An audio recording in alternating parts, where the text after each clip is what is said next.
नमस्कार।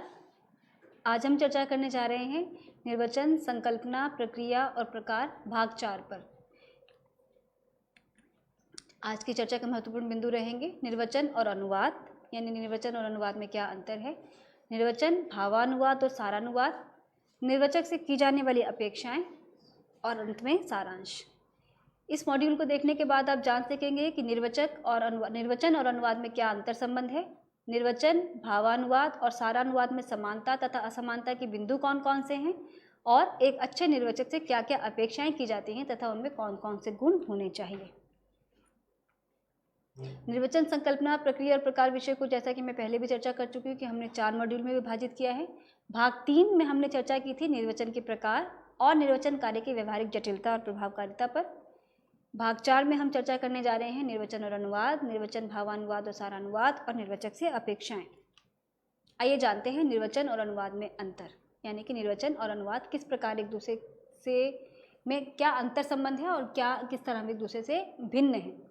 जैसा कि मैंने कहा, निर्वचन और अनुवाद लगभग एक ही चीज़ है, क्योंकि दोनों का काम स्रोत भाषा में कहे गए पाठ को लक्ष्य भाषा में प्रस्तुत करना होता है।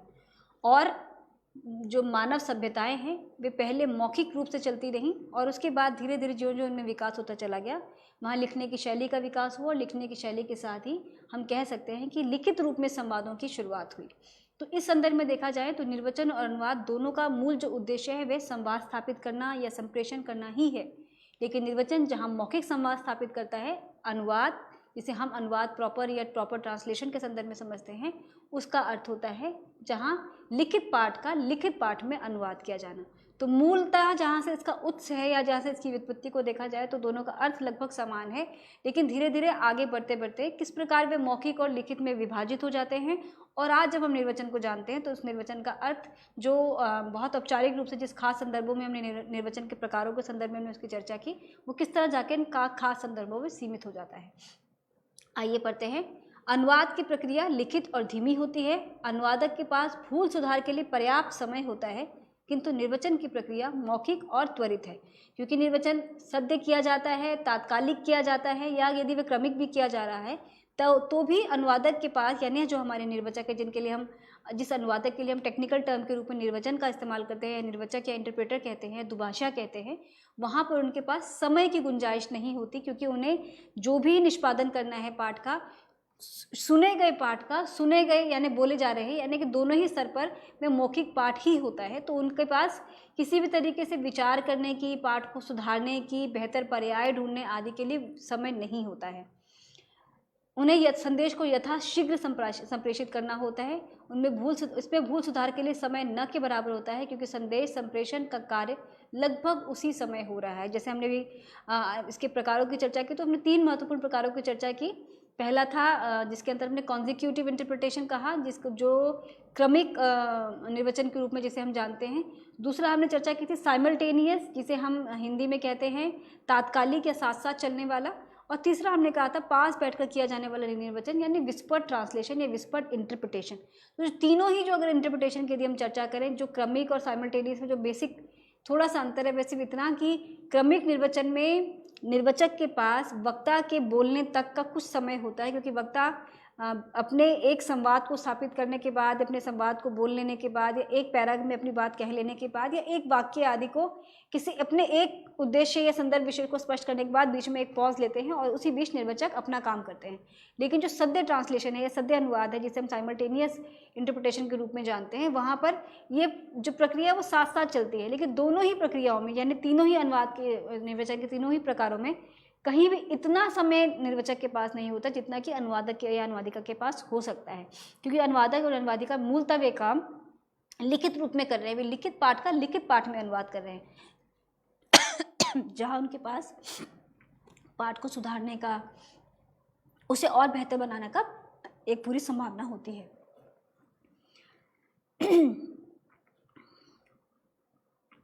निर्वचक को उपयुक्त शब्दों, वाक्य विन्यास और शैली का चयन उसी समय यानी फटाफट करना होता है, क्योंकि वे वक्ता के लगभग साथ साथ ही बोलने का कार्य कर रहे होते हैं। इसलिए एक निर्वचक को विवेकशील भी होना चाहिए, ताकि वे वक्ता के हाव भाव, भंगिमाओं और तेवर आदि को समझकर तथा उनका सही अंदाजा लगाकर अपने निर्वचन को और अधिक सशक्त और सटीक बना सके। जैसा कि हमने देखा कि निर्वाचक के पास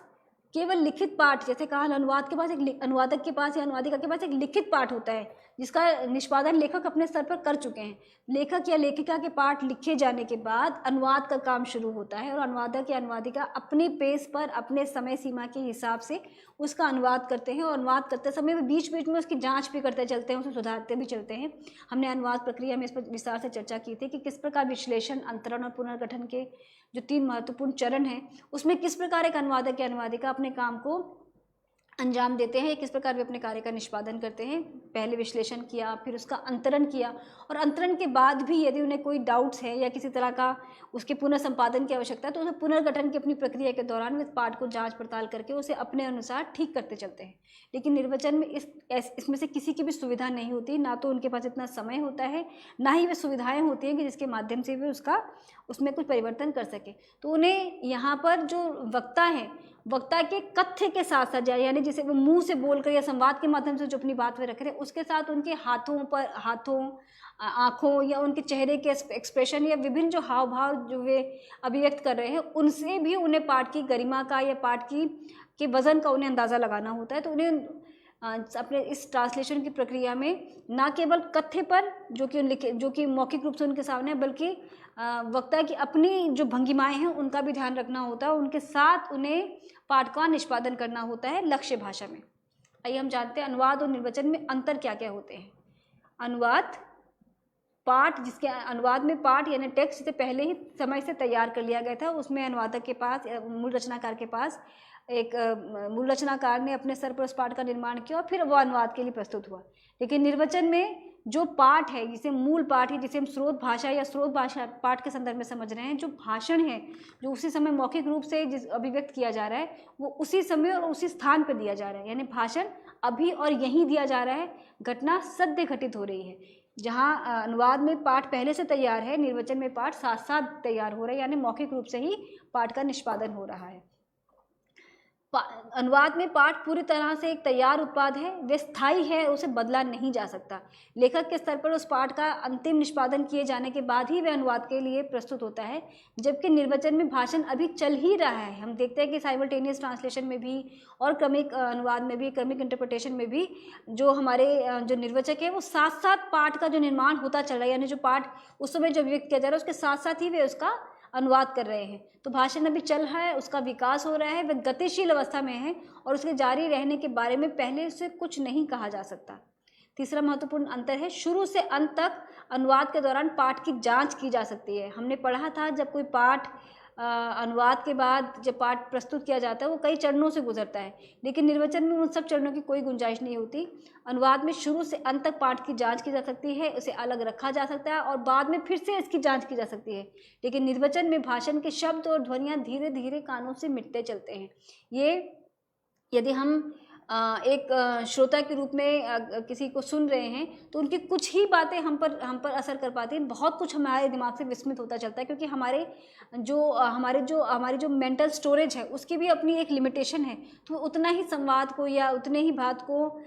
स्टोर कर पाता है जितने की हमारे लिए आवश्यकता है। यहाँ पर निर्वचन की भूमिका बहुत महत्वपूर्ण हो जाती है, क्योंकि वे वक्ता की बात को न केवल सुन रहे होते हैं बल्कि उन्हें बहुत ही सीमित समय के लिए उसे स्टोर करते हुए उसके साथ साथ अनुवाद करना होता है। तो यहाँ अनुवादक की तरह या अनुवादित पाठ की तरह उनके पास कोई छूट नहीं होती कि एक सीमित स्थायी पाठ उनके पास है। यहाँ पाठ धीरे धीरे साथ साथ चल रहा है और धीरे धीरे वो विस्मित भी होता चला जा रहा है, कानों से मिटता भी चला जा रहा है। केवल यह वहीं तक याद रहता है जितना निर्वचक को याद रहता है। अनुवाद में पाठ पूरी तरह से शाब्दिक होता है। जैसा मैंने कहा कि हम प्रॉपर ट्रांसलेशन के संदर्भ में ये बात कर रहे हैं, तो अनुवाद के अंतर्गत पाठ पूरी तरह से शाब्दिक होता है। इसके साथ कोई अनुपूरक सूचना नहीं होती है। पाठ किस माहौल और हालत में लिखा गया ये अनुवादक को स्पष्ट नहीं पता होता, यानी कि रचनाकार ने किस मनस्थिति में, किन स्थितियों में, किन सामाजिक सांस्कृतिक परिवेश में या भौगोलिक परिवेश में बैठकर उस पाठ का निष्पादन किया होगा या उस पाठ की निर्मिति की होगी, इसका कोई अनुभव या कोई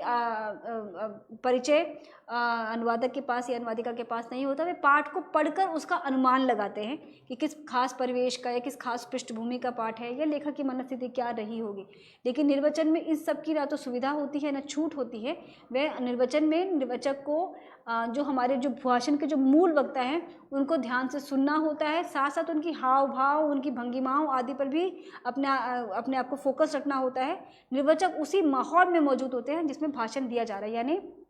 यहाँ पर मूल वक्ता यानी स्रोत पाठ और लक्ष्य पाठ यानी कि निर्वाचक द्वारा दिया जाने वाला पाठ दोनों साथ साथ चल रहे होते हैं। तो यहाँ अनुवाद की तरह छूट नहीं होती या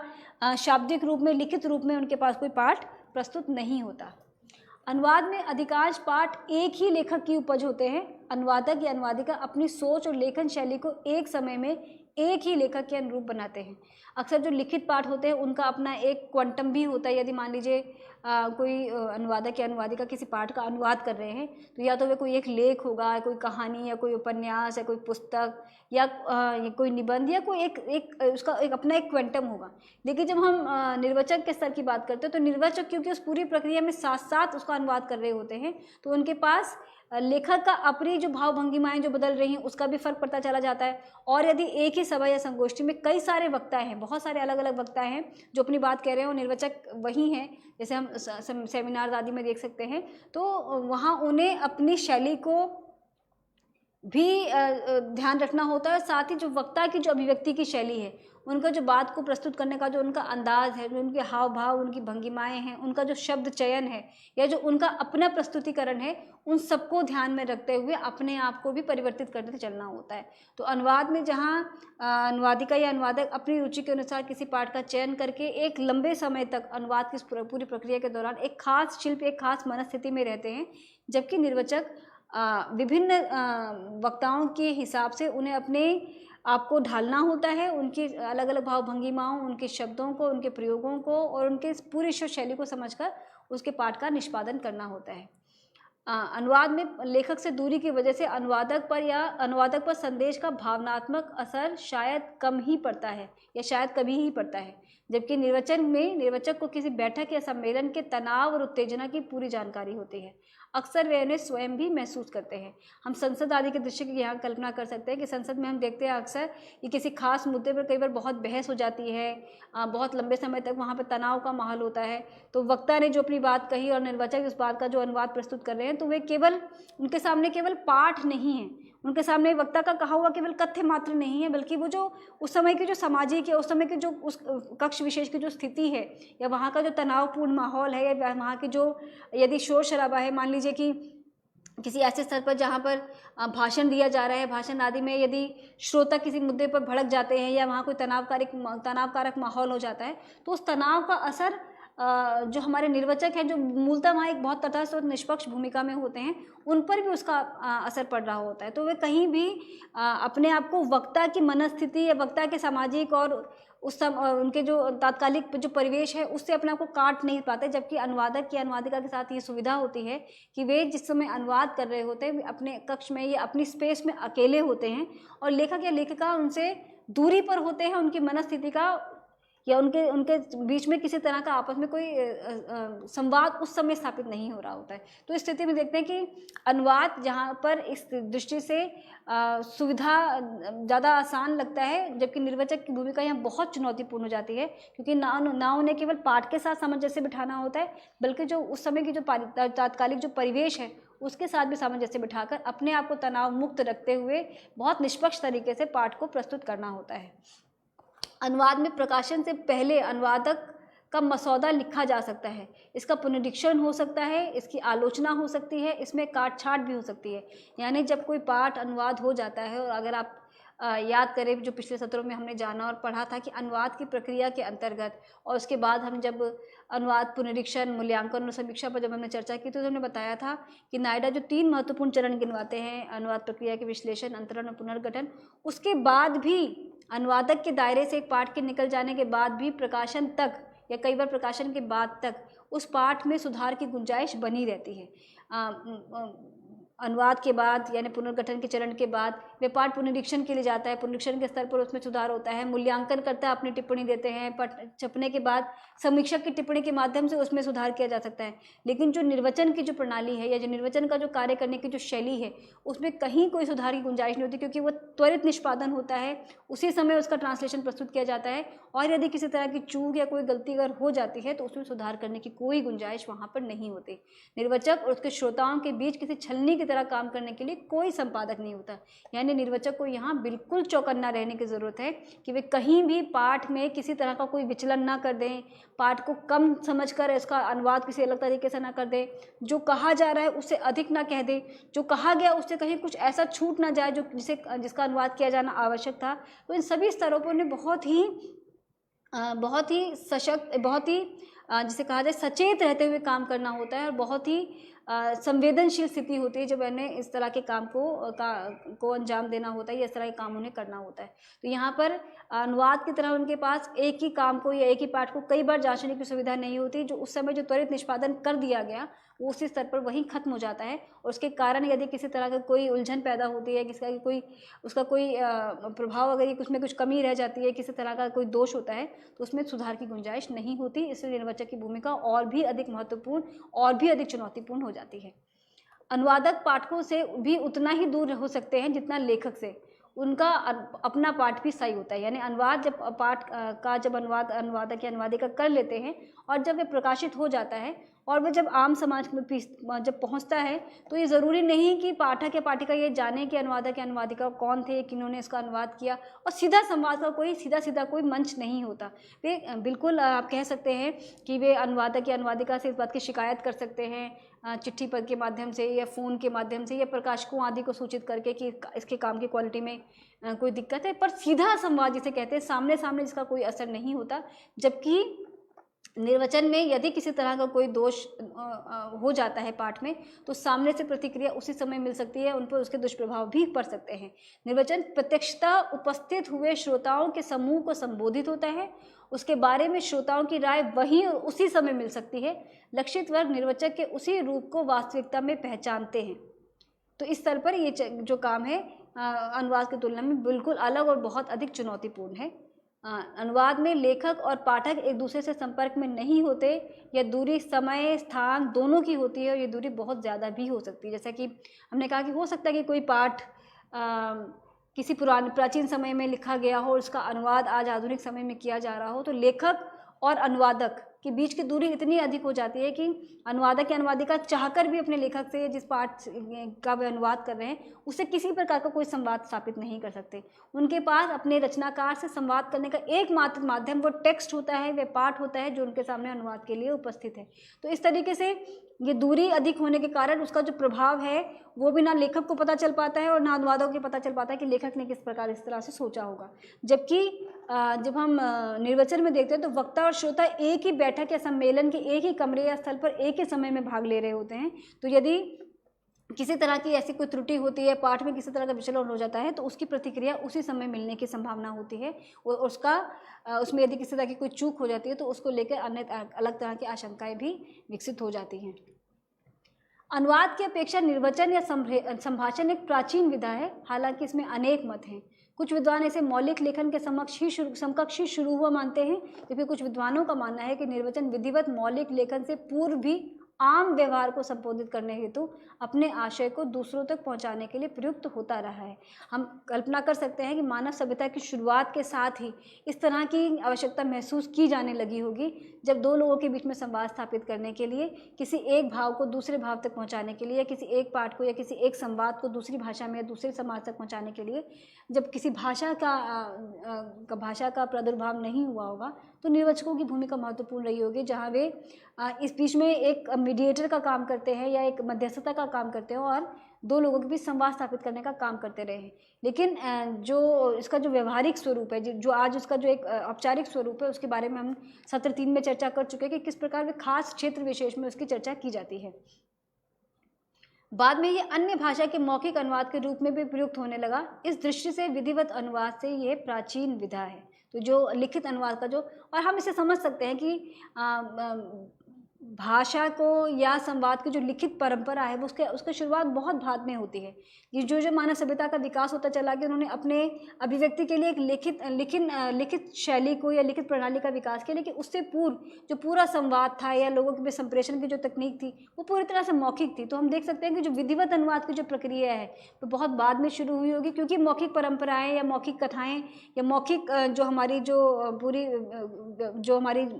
विचार विमर्श की जो माध्यम है वो लिखित से प्राचीन रहा है। तो ज़रूर जो निर्वचन की जो प्रणाली है जो अपने प्राचीन संदर्भ में जिसकी हम चर्चा कर रहे हैं वो लिखित संवाद से या जो विधिवत अनुवाद है उसे पुरानी रही होगी, उससे पहले उसका अस्तित्व रहा होगा। अनुवाद में भाषा का स्थान स्रोत भाषा और लक्ष्य भाषा में नहीं बदलता। निर्वचन में वही भाषा कभी एसएल बनती है तो कभी टीएल यानी कभी सोर्स लैंग्वेज बनती है तो कभी टारगेट लैंग्वेज। अनुवाद के जो विभिन्न प्रकारों की हमने चर्चा की, तो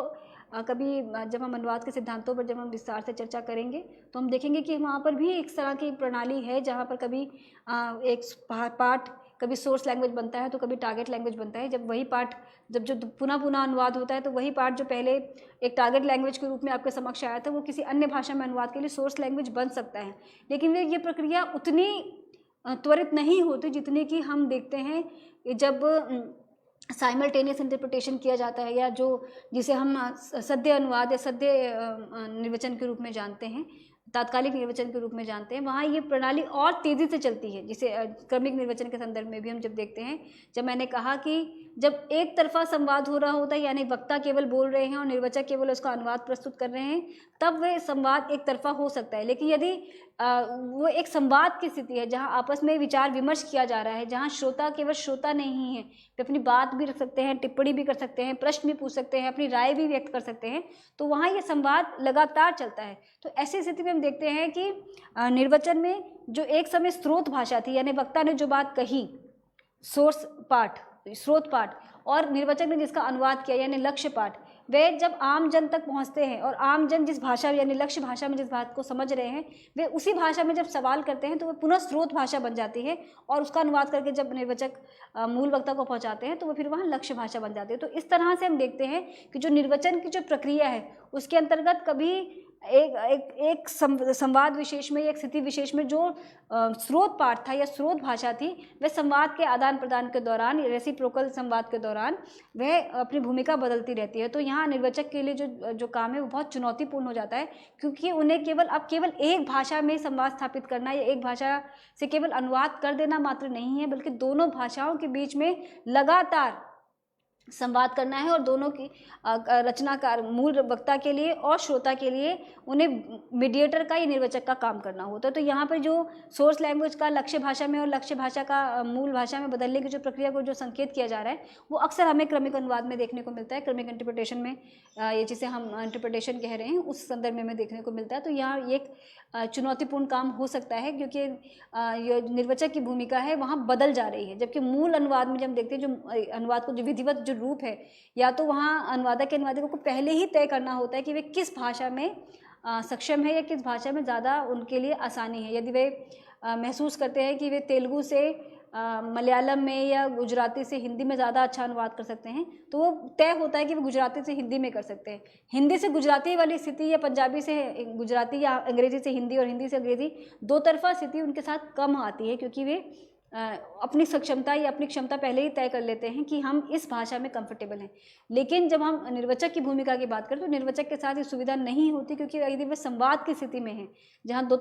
तरफा संवाद चल रहा है, वहाँ उनकी भूमिका मिनट मिनट पर बदलती रहती है। तो ये काम अनुवाद की तुलना में और चुनौतीपूर्ण हो जाता है, और क्योंकि उसी समय उसका निष्पादन करना होता है तो यहाँ उनके लिए चुनौती और बड़ी होती है, क्योंकि उन्हें न केवल दोनों भाषाओं का ज्ञान रखना होता है, दोनों संदर्भों को समझना होता है, और दोनों वक्ता और श्रोता की मानसिक स्थिति और उनकी जो एक तरह की जो उनके जो सवाल हैं उनका सही जवाब भी अपनी भाषा के माध्यम से और अपनी कौशल के माध्यम से उपलब्ध करवाना होता है।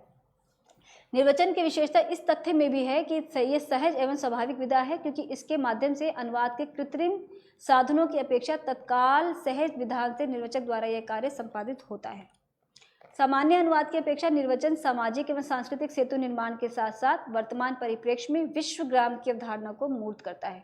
यही नहीं, ये अनेक संवेदी मुद्दों को भी सहज एवं आपसी समझबूझ से निष्पादित करने में सहायक होता है। वार्तालाप एवं मध्यस्थता हेतु जब दो विभिन्न गुटों के मध्य तालमेल हो तो निर्वचन एवं निर्वचक की भूमिका केंद्रीय हो जाती है। तुमने कहा कि जिस 3 महत्वपूर्ण प्रकारों की हमने चर्चा की और जिसे आज खास तौर पर विधिवत रूप में जैसे निर्वचन माना जाता है, वहाँ निर्वचक की जो भूमिका है वो बहुत ही चुनौतीपूर्ण और बहुत निर्णायक होती है। तो ऐसी स्थिति में भी विश्वग्राम की जो हमारी संकल्पना है उसे भी स्थापित करने में उनकी महत्वपूर्ण भूमिका होती है। 2 देशों या 2 प्रतिनिधि मंडलों या 2 समाजों के बीच में जो राजनयिक या जो महत्वपूर्ण मुद्दे हैं उनके बीच में संवाद स्थापित करने में उनकी भूमिका महत्वपूर्ण होती है। तो इस तरीके से उनका जो काम है वो केवल चुनौतीपूर्ण ही नहीं, बहुत महत्वपूर्ण भी है। भारत की भाषिक एवं सांस्कृतिक विविधता की जहाँ विशिष्टताएं एवं विलक्षणताएं हैं, वहीं ये राज्य के लिए चुनौतियां भी प्रस्तुत करती हैं। स्वाभाविक है, आपसी समझबूझ से ही राज्य की एकता एवं अखंडता को बनाए रखा जा सकता है। ऐसी स्थिति में लिखित या औपचारिक अनुवाद की अपेक्षा निर्वचन ही साधन होता है। अतः ये राष्ट्रीय व अंतर्राष्ट्रीय संबंधों का पोषक भी है। आइए जानते हैं निर्वचन, भावानुवाद और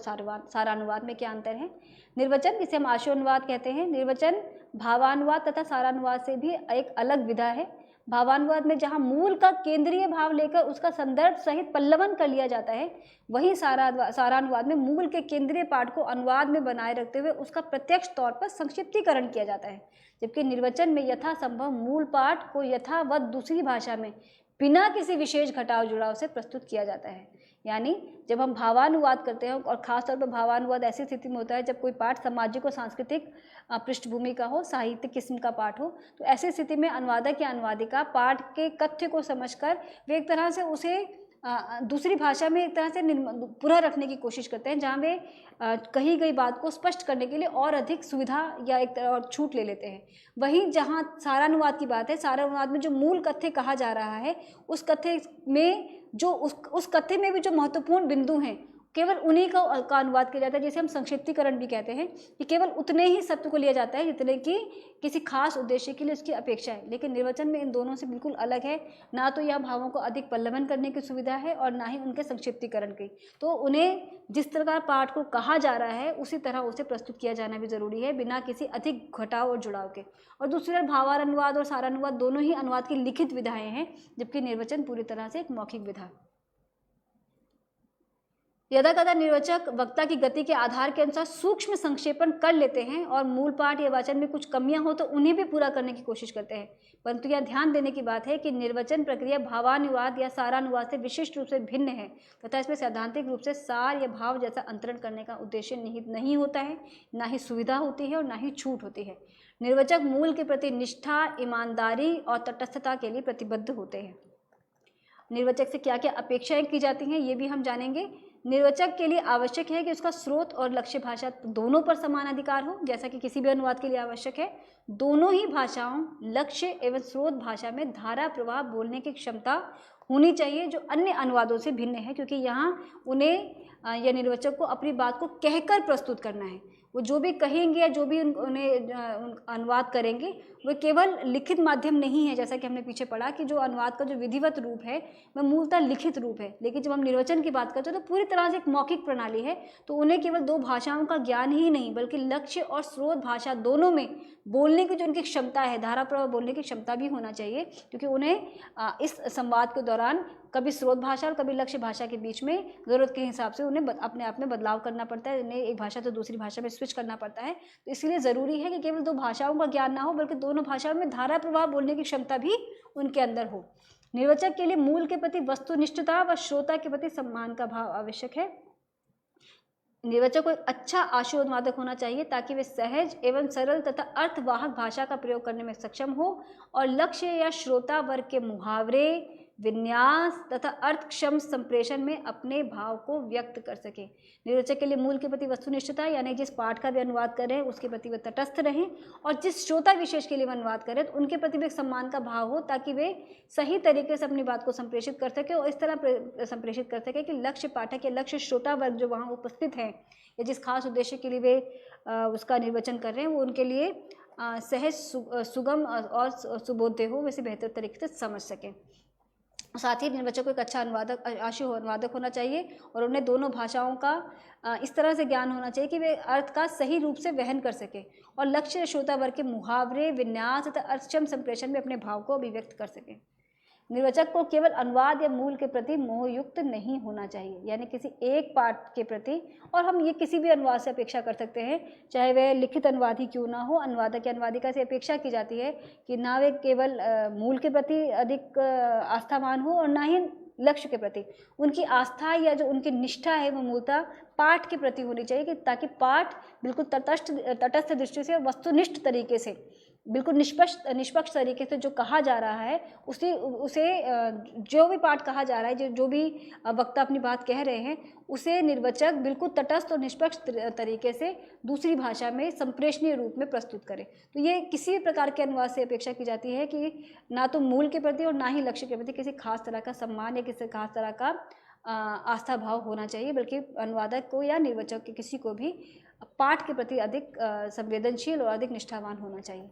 निर्वचन में अर्थग्राहक व अर्थक्षम भाषा का होना अपेक्षित रहता है, क्योंकि सभाएं या चर्चाएं अक्सर बोझिल हो जाती हैं और भाषणों एवं व्याख्यानों का केवल अनुवाद करने से लक्षित वर्ग में भी बोझिलता का भाव पैदा हो जाता है। इसलिए निर्वाचक अपनी अर्थक्षम व लोचदार भाषा से उसे सरस एवं जीवंत बनाए रख सकते हैं। निर्वाचक को सांस्कृतिक संबंधों को प्रगाढ़ करने हेतु नवोन्मेषी एवं नवाचार पद्धतियों के प्रयोग से परहेज नहीं करना चाहिए। विशेष नव वैश्विक दौर में विश्व नागरिक के दृष्टिकोण को बनाए रखने के लिए अपेक्षित है। यदि वे किसी ऐसे मंच पर हैं जहां वे हमारे सामाजिक या सांस्कृतिक रूप से किसी देश या किसी संस्कृति का प्रतिनिधित्व कर रहे हैं, तो वे मूल वक्ता के भाषण के साथ साथ वे उसे इतने आकर्षक तरीके से प्रस्तुत करने के लिए भी अपने आप को जानकारी से या अपने आप को नवाचार पद्धतियों से वो लेस होने चाहिए, ताकि बेहतर तरीके से पाठ का निष्पादन कर सके। लेकिन इस पूरी प्रक्रिया में ये ध्यान रहे कि वो अपने पास से कुछ ना जोड़ें और ना कुछ छोड़ें। तो निर्वाचक से अपेक्षाएं हैं कि वे पाठ का सही तरीके से उसका संप्रेषण करें, उस भाषा के प्रति उनका विशेष रूप से लगाव हो और वे धारा प्रभाव बोलने की क्षमता रखते हों, उनका उच्चारण बहुत स्पष्ट हो, आदि अन्य बहुत सारी विशेषताएं हैं जो हम एक निर्वाचक से करते हैं। और निर्वाचक से अपेक्षा की जाती है कि वे दोनों भाषाओं के साथ साथ अपनी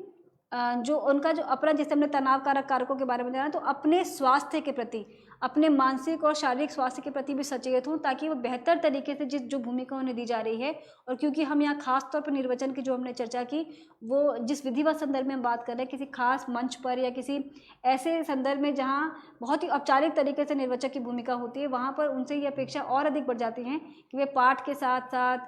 वक्ता के साथ साथ, और जो उनका जो विषय है उसके साथ उनके साथ जो उनकी जो तटस्थता या निष्पक्षता है वह बनी रहे, साथ अपनी भाषा पर उनकी अपनी जो वाक पटुता है, अपनी जो वाक शैली है, उस पर ना केवल उनका अधिकार हो बल्कि नियंत्रण भी हो। अधिकार यानी कि वो बेहतर तरीके से उसे प्रस्तुत कर सके, और नियंत्रण इस तरह कि वह ऐसा कुछ ना करें कि अपनी बातों में